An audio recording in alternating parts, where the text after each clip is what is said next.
doing luncheons and caterings that, of course, sugar makes people really happy. So we make our tea with well water, which we have well water here. And people love our sweet tea. Give them a good cup of glass of sweet tea. You give them a wonderful roll with a big old pat of butter. Serve them a great meal.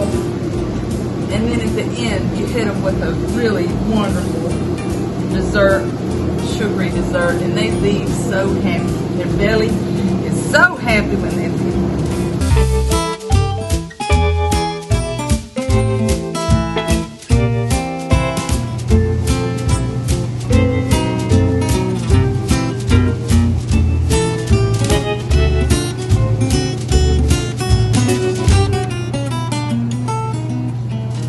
I've got two different types of starters I'm putting together.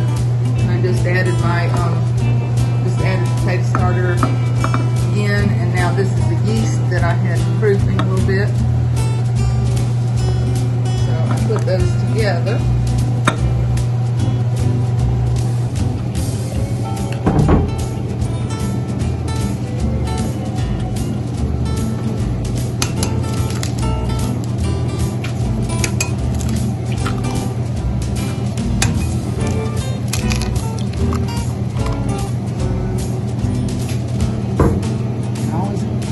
Do my eggs in a separate container because I'm scared to death I'm going to have a little eggshell in them. I put all my wets together, so this is milk and starter, and now I'm adding my eggs in it. So I'm going to have everything ready when I get my dry ingredients together. Let it sit there and get happy.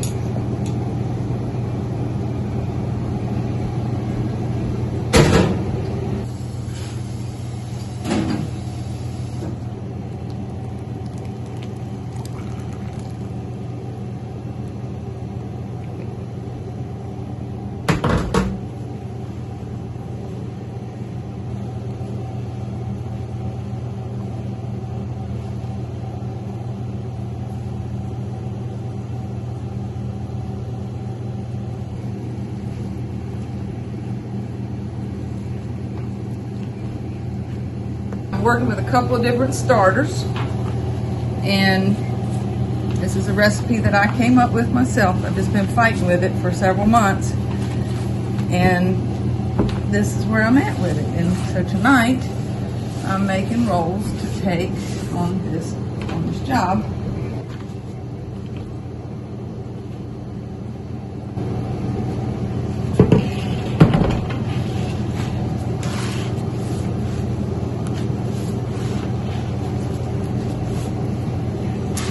This Tupperware sheet I have had, and it is wonderful. This is silicone. So I have to knead this for about 5 minutes.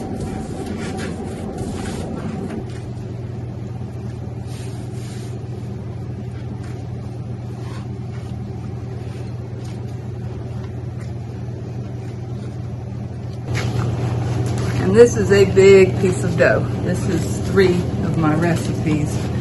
And it should make about 85 rolls. And then, of course, I have to make a couple extra for myself. Because it's my favorite.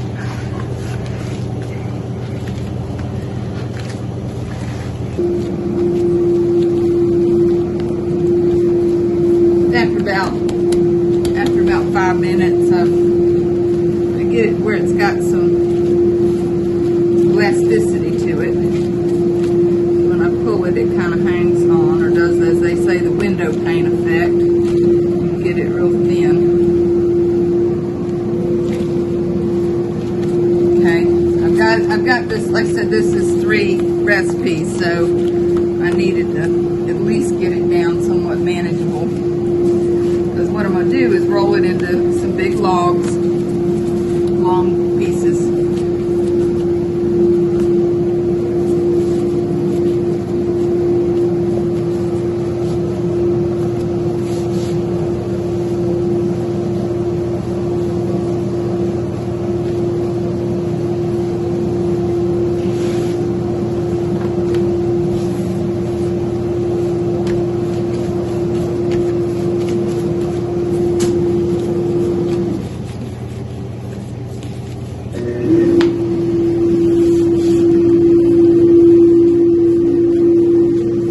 I do have some potato starter in here, so it's got that lovely yeasty potato smell going on in here. And when we get the proofer heated up and going, it'll really smell wonderful.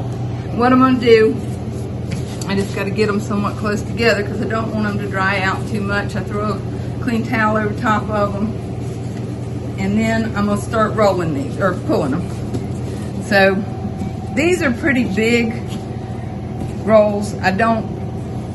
I have found that I don't want them to rise. I mean, actually, let me say that again. They're big rolls, but they rise pretty good, but I need them to be a nice hearty roll. So what I'm doing is I'll take the dough and I'll squish it flat, and then I'll belly it up like that, and I tuck it. So see how pretty that is? And then we'll set that down. That's a big roll. See, that's a nice, gorgeous, gorgeous roll. Same thing. That one may be just a touch too big.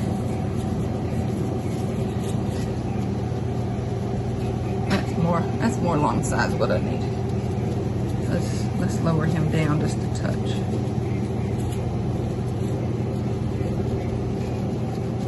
Okay, let's do that again. So I get my piece, flatten it out, give it a nice smooth surface on it. Take its little belly it up, pinch it and push it through so it has a nice slick top to it. And set him down. And these are going to be fairly close. I do want them to come up and touch a little bit. Same thing, flatten him out, belly him up, tuck his little feet in.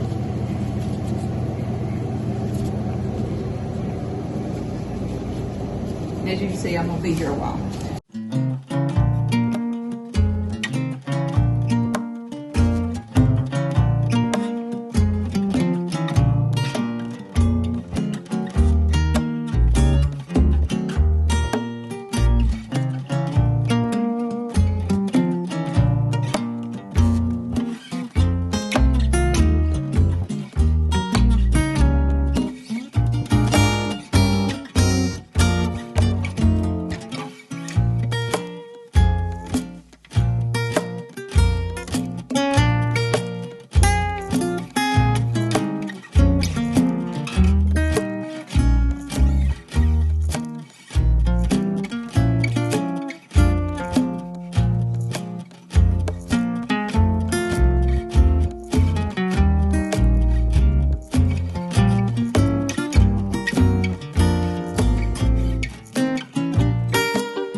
What I do.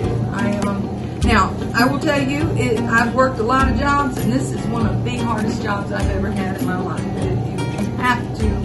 You have to love it. You have to have a passion for it.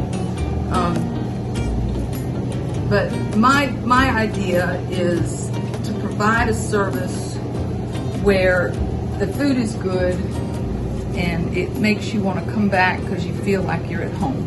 And I think I get a lot of folks that tell me that. You cook like my grandmother did, or you cook, like a family member that they had. We're getting there.